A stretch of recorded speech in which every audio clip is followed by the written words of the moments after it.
The 2000 F Germany 50 euro cents coin is part of the very first euro coin series issued when the euro was introduced.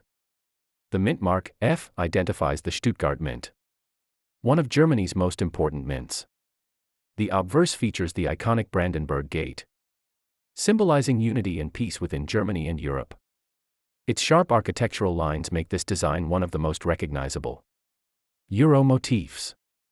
The reverse shows the standard euro design, the map of Europe, 12 stars of the European Union, and the denomination, 50 euro cent, made of Nordic gold.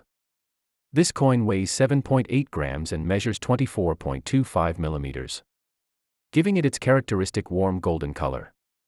In terms of value, circulated examples typically sell for 50 cents to $1. Uncirculated pieces, UNC, can reach $2 to $5.